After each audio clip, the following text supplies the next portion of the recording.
Hey, so I did want to answer your comment, and absolutely, you asked it in a polite way, and if I didn't want to answer it, I won't answer it, but I'm actually happy to answer it, and yeah, I'd rather people ask than assume, so yeah, thank you for asking it.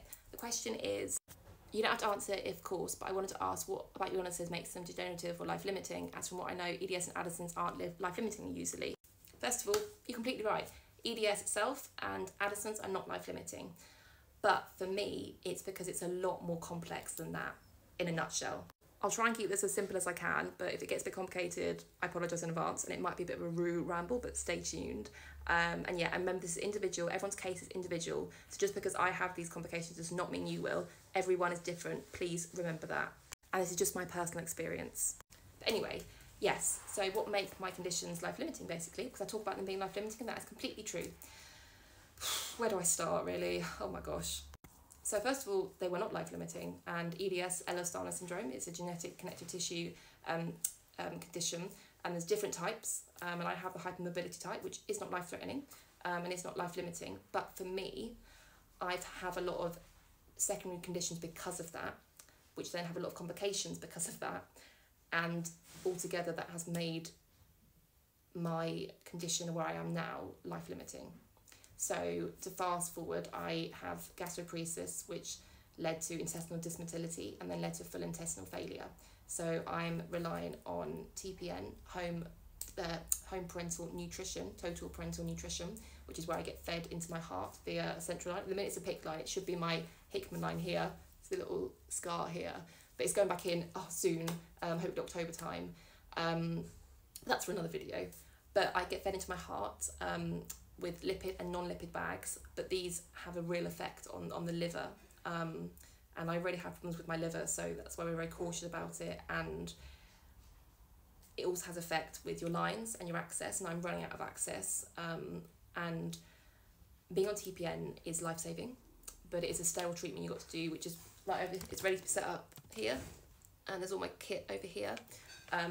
It is, sorry, I'm getting my brain confused. It's a sterile procedure you got to do every single day and night. And I'm on 7 nights a week, as well as IV fluids, because we tried without, but I didn't get enough fluids and it affected my kidneys. And when I was off TPN, my kidneys really struggled. Within a few days to a week, my bloods were showing and I deteriorated quite quickly.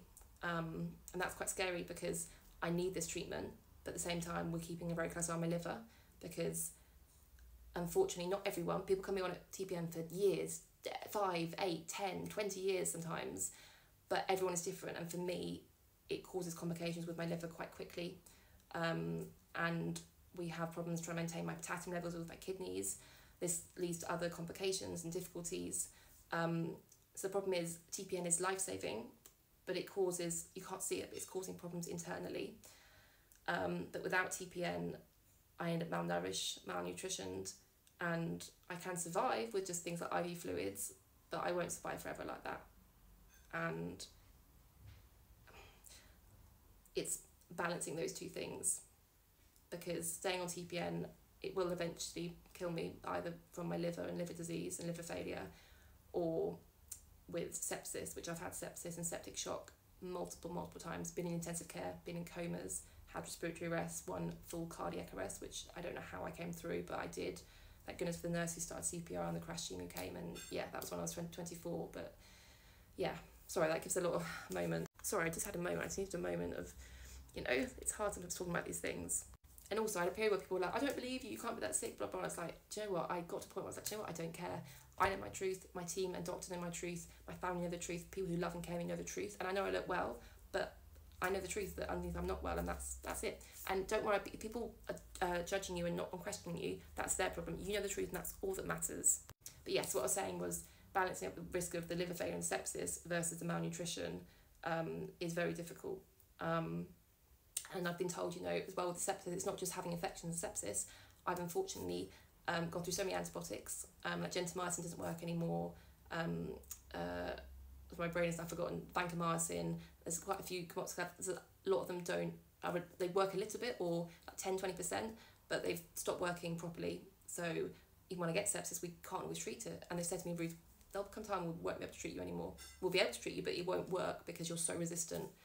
And we thought time away from the antibiotics would mean that I'd build up and be able to take them again. No, the last sepsis shown that. and I was lucky to pull through again. And I joke about it, and I'm very, oh, whatever, but it's serious stuff. Yes, it is.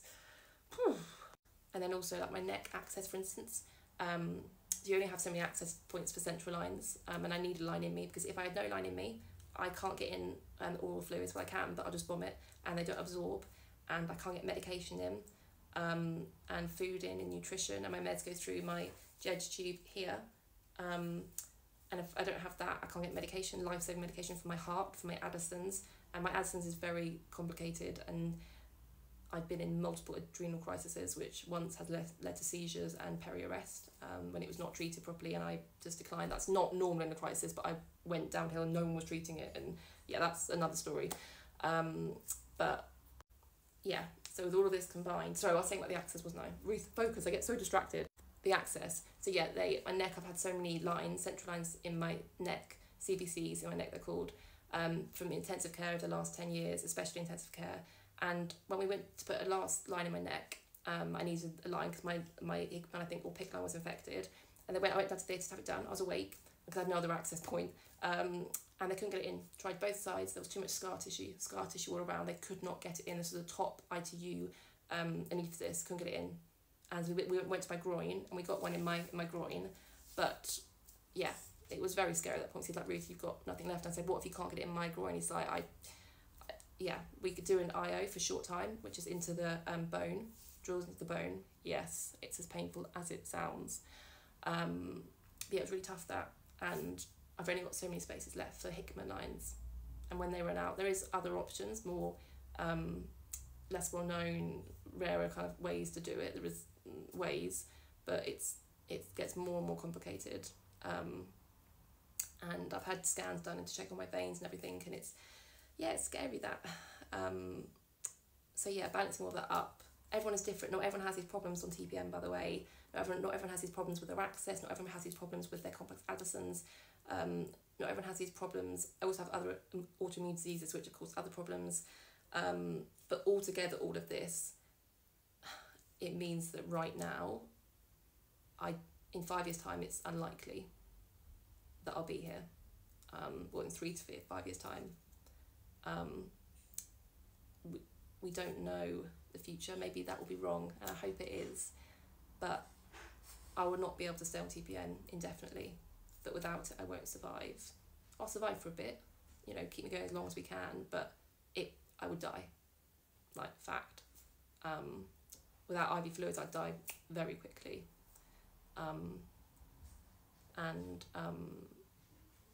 Yeah, it's difficult. That's where I'm at in my situation, and it's not morbid. I don't want to be sad about it, and I hope I live a much longer life and I defeat all the odds, but I'm lucky to be alive right now. To come through a cardiac arrest and you're 29 years old and multiple respiratory arrests, and people get confused. They also say, oh, I've had arrests and stuff, but it's like, no, cardiac arrest is when my heart stopped beating. There was no pulse, and I was around medical professionals. I wasn't just on the street. Because some people say, I've had an arrest, and I'm like, no, respiratory arrest is different to a full cardiac arrest, and I've had multiple respiratory arrests as well. But anyway, and the amount of intensive care stays I've come through, 4 different comas, that's not including short-term ventilation. I'm talking like week-long comas. Yeah, it's a lot. I've survived more than I should have survived. And I'm so grateful for the TPN keeping me alive, and it's giving me weight and nutrition and energy, and it's fantastic, but the inside problems it causes internally is difficult. And my team are just realistic with me that, yeah, it's great, but it's like a catch-22 situation. But maybe there'll be research will come in, things could change, we never know that, but right now, where I'm at and the way I'm going, does that make any sense? And that, as I said, that's, some people might not look at it like that, but that's the way my family have and my team have, and the way we see it. And yeah, I know that if the time came when I wasn't able to be on TPN, I hope that I'll just be given the right palliative care and the right support and the right comfort. That's all that matters. I just want a quality of life and to live the best I can in what I have right now. I hope that makes sense. And yeah, it's hard to talk about, but I want to talk about it because it might help somebody else. You never know. Thank you. You stayed this 10 minutes. Wow, you're definitely part of the RUCA, and I love you and I appreciate you all. Thank you.